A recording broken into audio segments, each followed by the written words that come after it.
Bon, un autre sujet qui a abondamment fait réagir, les voitures électriques. Le gouvernement qui recule sur son ratio. On voulait être 100% électrique en 2035. Finalement, on recule à 80%. Ouais. Encore une fois, tu sais, un autre exemple d'un espèce d'aller-retour là, qui est très difficile à suivre, je pense, pour beaucoup de consommateurs. Tu sais, moi, tu le sais, je suis depuis longtemps passé là, à la voiture électrique. Je suis vraiment content de ce choix-là. Ça me coûte une fraction de ce que ça me coûtait avant pour me déplacer. Je fais beaucoup de kilométrage, il faut dire. Là. Je suis peut-être dans le top 10%. Là, je vais régulièrement sur la Côte-Nord, à Québec, en Beauce, en Abitibi, là, pour voir des clients puis faire notamment des chroniques. Je fais quasiment 50 000 km par année. Fait que pour moi, l'auto électrique, ça a été comme une source d'économie formidable.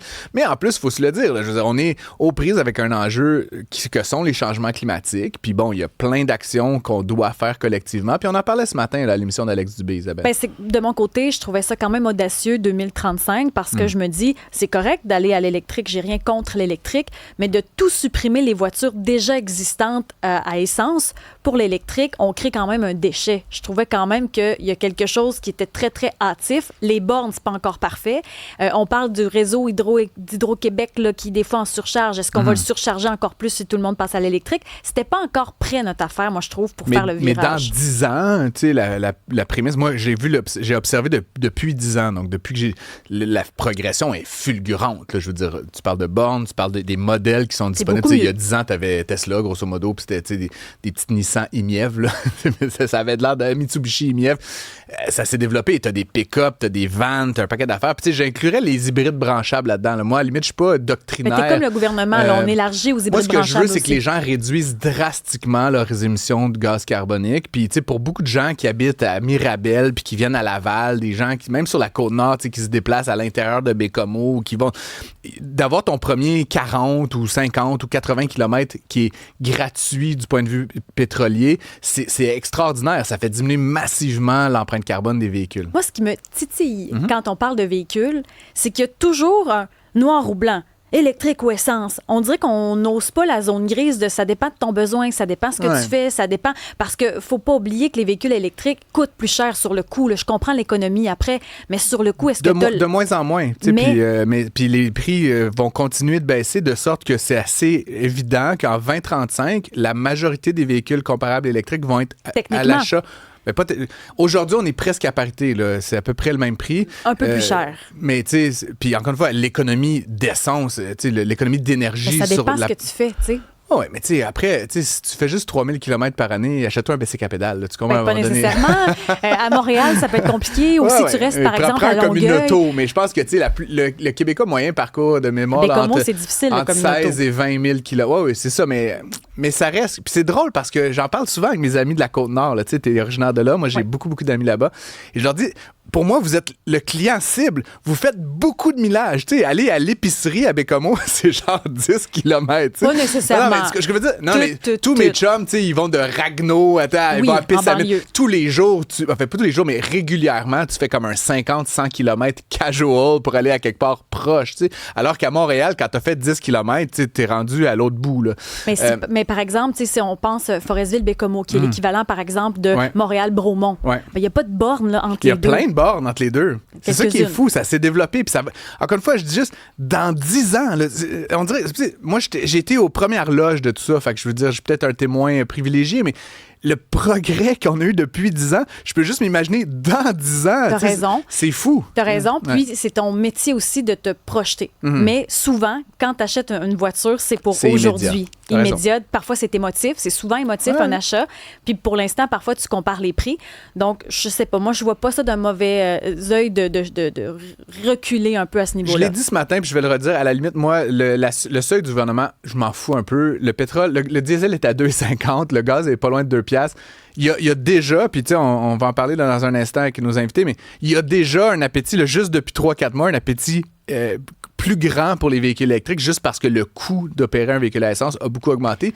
Puis il y a des bonnes chances, là, je vais ressortir ma petite casquette d'analyste, là, mais il y a des bonnes chances que le prix du pétrole va rester élevé, même quand le conflit en Iran va être terminé. Donc, plus le prix du pétrole est élevé, avec le prix de l'électricité qui est vraiment pas cher au Québec, plus ce différentiel-là va être intéressant pour les Québécois. Fait que je pense que naturellement, on va atteindre 60-70%. Puis, tu sais, s'il en faut un 10% de plus, là, peut-être que les gouvernements feront un petit push. Peut-être, mais sans l'espèce de pression de tétété. Moi, je me dis, OK, on est conscient, on est informé, on prend des décisions. Même chose pour locataire, propriétaire, ce sera un autre débat, mais chacun prend sa décision en fonction de aussi sa situation puis de son déplacement. Mais il faut mettre une petite pression quand même, tu sais. La planète, elle va pas aller de mieux en mieux. Là, mais ça, l'écologie, moi, je trouve que c'est une autre bonne question parce qu'on entend souvent parler des batteries. Est-ce que les batteries, quand la voiture n'est plus bonne, est-ce que la voiture électrique perdure aussi longtemps? Et surtout, moi, j'avais vu un documentaire, L'Océan vu du cœur, avec Hubert Reeves et plusieurs scientifiques. Et dans ce documentaire-là, ce qui se disait, c'est que souvent, ils allaient chercher du lithium dans les abysses. Les abysses, on va pas toucher à ça parce que ça se renouvelle pas pour les fameuses batteries parce qu'il y a une demande et une demande et une demande. Fait au nom de l'environnement, est-ce qu'on est en train de la bousiller d'une autre manière? Je me questionne, j'ai pas la réponse, mais je me demande, est-ce que quand on nomme l'écologie, est-ce que c'est que plus écologique? Je ne le sais pas. On a Olivier au téléphone, Florence. Oui, bonjour. Bonjour. Oui, moi, c'est par rapport aux chars électriques. J'ai entendu dire qu'en moyenne, ils pesaient 20% plus lourds. Puis après ça, on se demande pourquoi les routes sont défoncées à Montréal. Est-ce que c'est vrai, ça, que les véhicules électriques sont plus lourds? Ça, c'est effectivement, je pense qu'il y a une différence de poids, là, généralement, parce que les batteries sont très lourdes. Cette différence-là, elle fait effectivement en sorte de peut-être déprécier les routes marginalement un peu plus. Je veux pas, Olivier, vous contredire, je suis pas un expert de l'entretien des routes. Je pense quand même que les 18 roues ont un petit rôle à jouer aussi là-dedans. Mais vous, Olivier, est-ce que vous faites le virage électrique? Est-ce que vous êtes attiré vers le véhicule électrique? Ah, je n'ai pas de véhicule, je suis complètement aveugle, alors je n'ai pas de permis de conduire. Donc, la solution est réglée. Est-ce que c'est facile pour vous quand même de vous déplacer avec les outils? Est-ce que ça se passe quand même bien pour vous? Oui, ça va bien, sauf, disons, les véhicules électriques avaient le défaut d'être silencieux avant, on les entendait pas arriver, là. Mais ça, heureusement, ça a été réglé parce que j'en ai mangé une fois sur la jambe et ça fait mal. On vous souhaite pas de blessure à rien, là, quand même. Merci beaucoup d'avoir appelé Charles Saillant, coprésident du groupe Saillant, groupe de concessionnaires automobiles. Ils ont un atelier de carrosserie. Il est avec nous depuis le début de l'émission. Vous nous entendez débattre, Monsieur Saillant. Est-ce qu'on est dans le champ? Comment voyez-vous ça, le recul du gouvernement? La parole est à vous. Ah, mais merci beaucoup. Merci, premièrement, de m'avoir invité à votre émission. Je suis très honoré. Alors, simplement pour vous dire, le gouvernement a reculé, oui, sauf que Mme Fréchette et aussi, à l'époque, quand elle était candidate, et même chose pour M. Drainville lorsqu'il était candidat, eux autres, ils avaient dit carrément qu'ils suspendaient au complet le temps que la poussière retombe puis de voir les nouveaux paramètres du marché. Ils l'ont pas fait, là. Alors, c'est un recul d'un côté, mais en même temps, c'est une promesse qui est pas réalisée au complet non plus, là. Alors oui, c'était nécessaire de reculer. Ceci étant dit, le gouvernement fédéral, il y a un moratoire actuellement. Ils vont arriver avec leur plan dans les prochains mois, probablement, un poids à long terme. Ça aurait été le fun, je pense, d'arrimer la stratégie du Québec avec celle du fédéral. Parce que là, on va encore avoir deux genres de plans différents. Là, on a des incitatifs fédéraux qui ont été qui sont revenus dans le marché il y a 2-3 mois. Au Québec, ils vont disparaître à la fin de l'année. Alors, tu sais, c'est comme... Alors, on veut tout dépolluer la planète, mais on a des incitatifs. On tire dans des directions opposées. Mais les incitatifs, l'argent vient d'eux? Du gouvernement, donc? Ben voilà. Moi, j'aimerais vous entendre, M. Saillant, parce que j'ai beaucoup d'amis dans le secteur automobile, des directeurs de concession, des vendeurs. Il y a quand même une gang de monde qui aime l'auto électrique parmi sûrement vos employés. Vous en vendez, là, je ne sais pas quelle marque là, vous avez dans votre groupe, mais il y a quand même des fans de chars électriques dans l'industrie actuellement. Est-ce qu'il n'y a pas un risque, parmi vos employés, parmi vos DG de concession, qu'il y ait une déception, que constamment, on fasse marche arrière sur cet objectif-là? Non, en fait, c'est le contraire. En fait, moi-même, je conduis une voiture électrique. J'adore. OK? Je conduis un Toyota BZ. J'avais un Polestar avant. J'ai plusieurs marques. Là. J'ai Volvo. Puis toutes mes marques vendent des voitures électriques. Alors, j'aime ça. Ce que j'aime pas, c'est un gouvernement qui décide pas le but, mais le moyen qu'on va utiliser. Il faut que la voiture est toute électrique au complet. C'est comme si le branchable ne faisait pas partie de l'équation. On l'a encore jusqu'en 2027, mais en 2027, ça va disparaître, ça, là.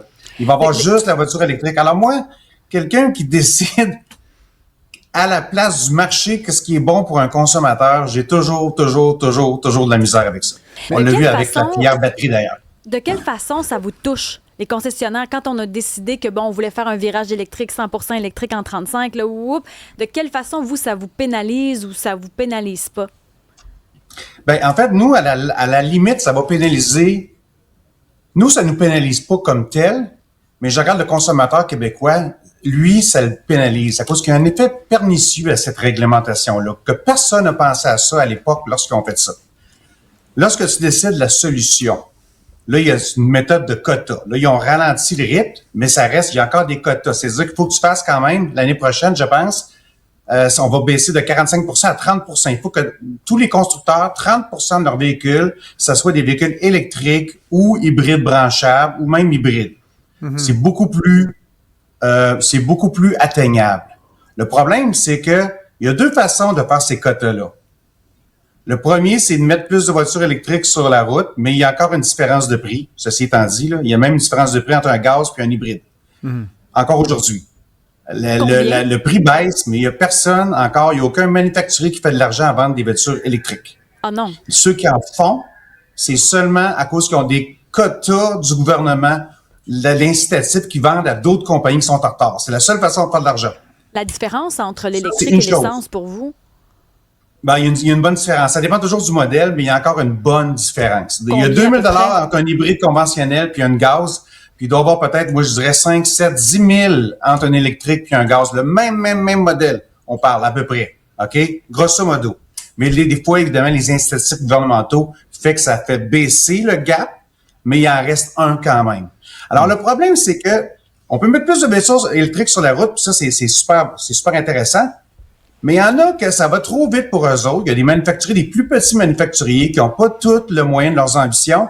Puis pour rentrer dans ces quotas-là, ils vont retirer des véhicules à gaz. Oh.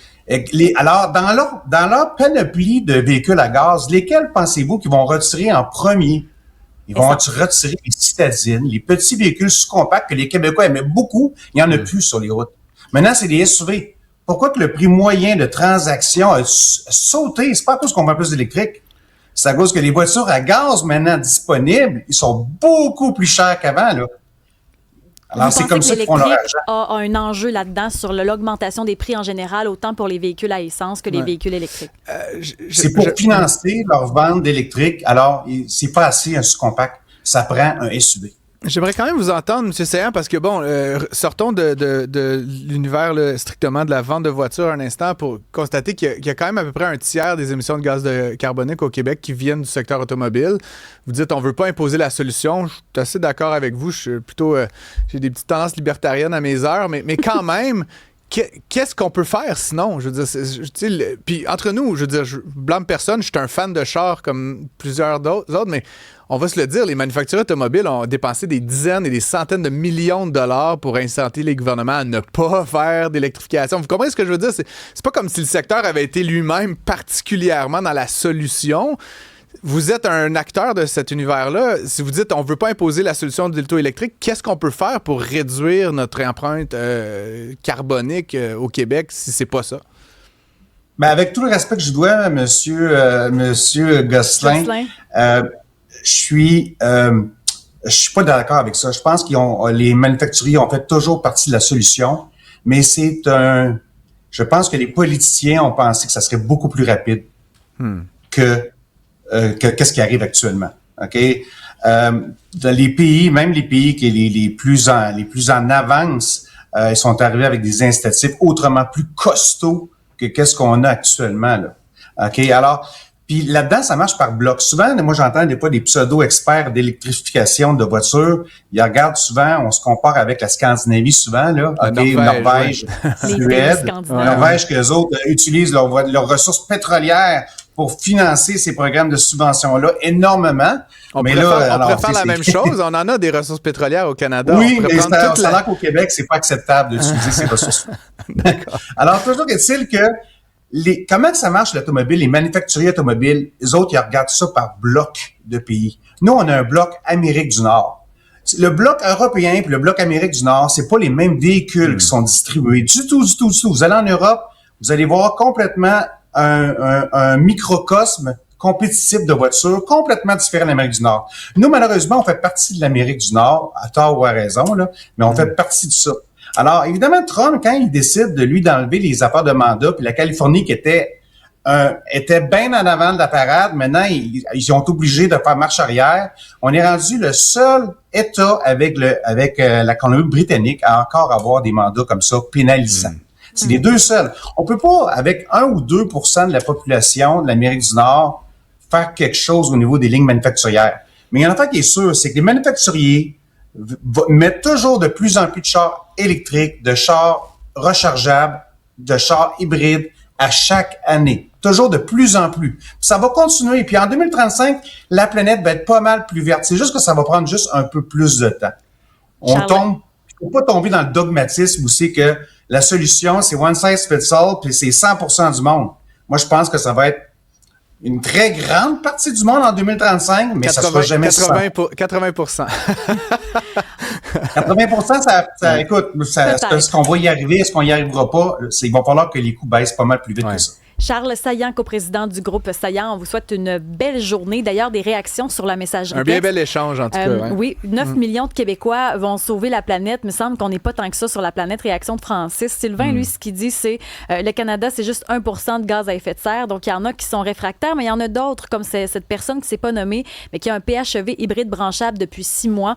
Cette personne-là fait le plein aux 2000 km en allant travailler tous les jours à 50 km de chez elle. Donc, pour elle, l'électrique, ça fonctionne. Antoine Joubert, chroniqueur du Guide de l'auto, est avec nous. Salut Antoine. Salut. Antoine, tu penses quoi de tout ça? Je pense qu'on ne regarde pas la bonne question. Parce que tout le monde aborde le sujet du 80% en 2035. Mais on s'en fiche éperdument de 2035. Les gouvernements ont le temps de changer d'idée 10 fois d'ici ce temps-là. Il y aura au moins 2-3 changements de gouvernement. Ce qui nous intéresse, c'est ce qui se passe aujourd'hui, l'année prochaine. Et ça, c'est le gros changement. Parce que l'objectif de vente de véhicules électriques dans la province de Québec pour 2026, jusqu'à il y a 5 minutes, c'était 32,5 %. OK? On a baissé cet objectif-là à 26 %. Ça, personne n'en a parlé. Et en vérité, et ça, c'est une information que je tiens de Daniel Breton, là, je veux le souligner, c'est que comme on a accumulé des crédits au fil des années, l'objectif réel serait à 20,8 %.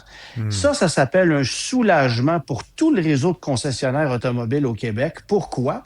Parce qu'évidemment, eux avaient une pression sur les épaules de devoir vendre beaucoup plus de véhicules électriques que ce qu'on était capable de faire. Dans le contexte actuel, évidemment, faut comprendre que de vendre autant de véhicules, oui, il y a des incitatifs qui sont revenus, oui, il y a des nouveautés qui arrivent, mais pensez-y, là, un véhicule sur 3, 100% électrique ou hybride rechargeable, c'est tout un défi dans la province de Québec actuellement qui nage à contre-courant du reste du marché nord-américain. Alors, on nous avait promis depuis plusieurs mois à la CAQ qu'il allait se passer quelque chose. Il y a eu un changement de tête dirigeante. Christine Fréchette est arrivée au pouvoir. À ce moment-là, il y a un paquet de gens qui sont partis, évidemment. Et là, ça a retardé le processus. Évidemment, la Corporation des concessionnaires automobiles du Québec était très, très, très nerveuse, doit accueillir aujourd'hui cette nouvelle-là avec beaucoup de soulagement. Beaucoup de soulagement pour l'année prochaine aussi, puisque ça sera à 30 % en 2027 et ça sera à quoi? 51 % en 2030. Le gros recul, il est là. C'est pas en 2035. Encore une fois, parlez-moi-en même pas de 2035. C'est sûr que ça sera pas ça. Mais ça, c'est vrai.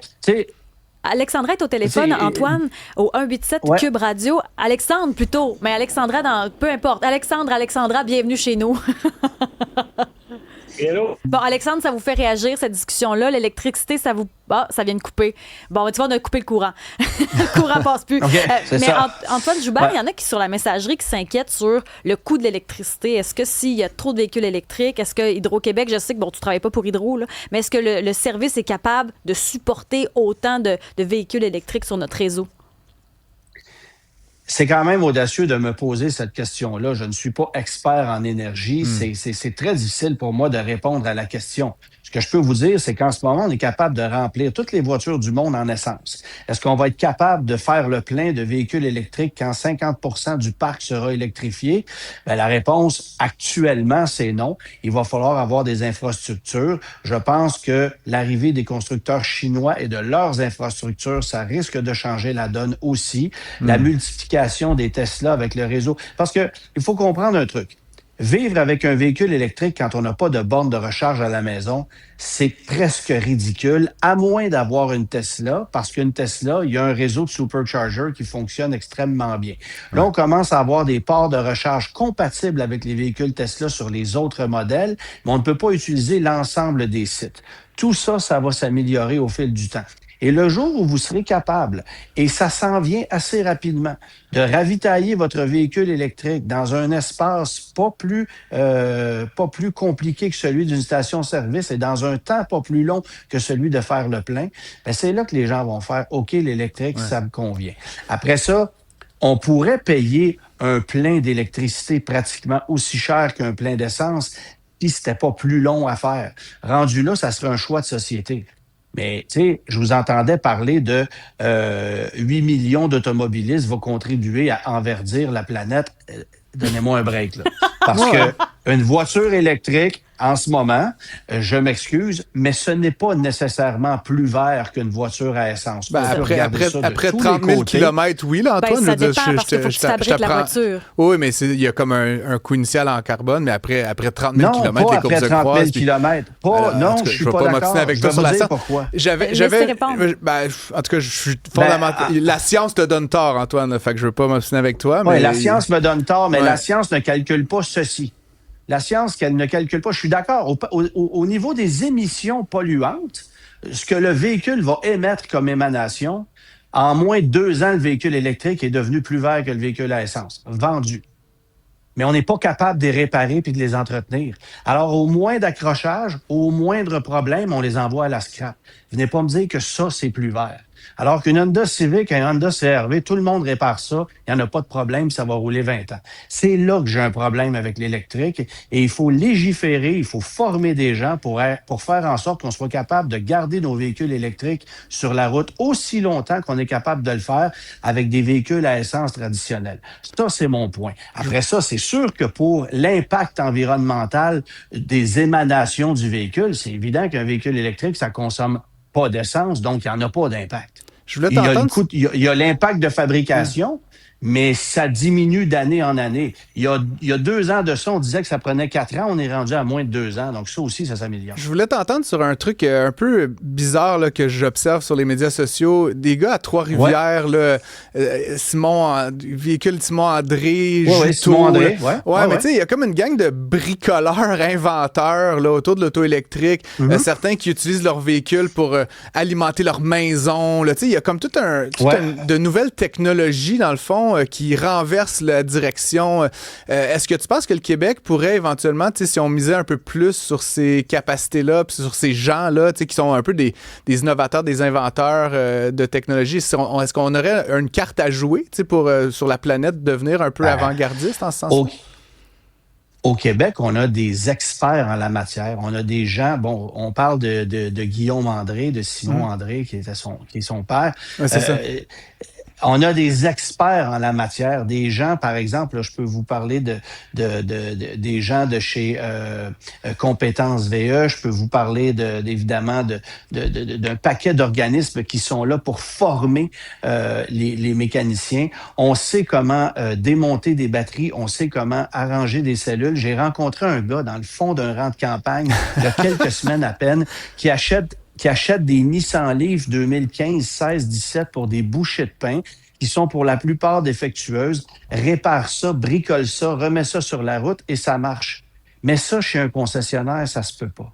Et c'est là que je fais, OK, ce qu'on a fait au Québec, c'est de subventionner à coût de centaines de millions de dollars des entreprises qui se sont fiées sur les subventions pour que le modèle d'affaires fonctionne, avec pour résultat que toutes ces entreprises-là sont fermées aujourd'hui. Mais si on prend la compétence pure des gens qu'on a au Québec et des experts en matière de batteries de véhicules électriques et de technologie électrique, on peut faire un sacré bout de chemin et c'est là qu'on va se démarquer. Alors, je reviens à ce que je disais tantôt.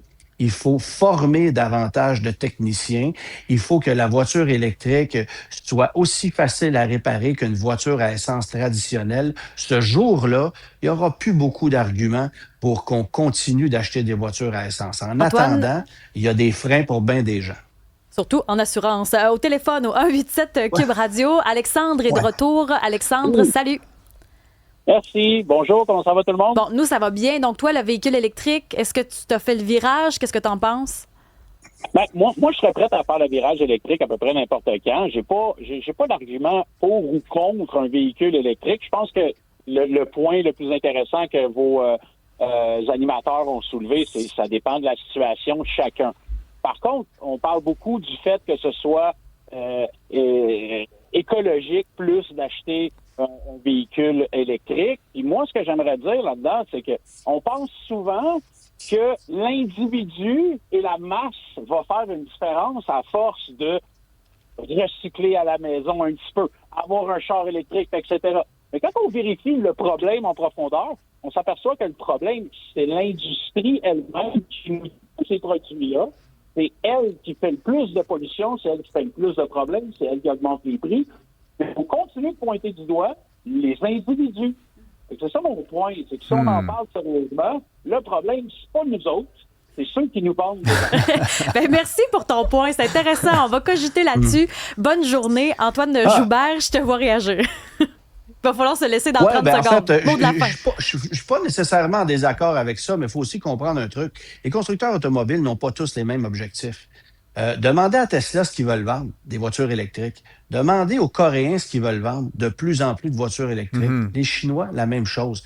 Ford, on veut vendre des pick-up pleine grandeur. GM, même chose. Stellantis, des Ram puis des Jeep. Alors, le modèle d'affaires n'est pas le même. Et c'est sûr qu'actuellement, il y a des constructeurs automobiles qui sont réfractaires à ce changement-là, qui ont un poids énorme au niveau politique sur le marché américain. Et évidemment, ça a un impact sur le nôtre.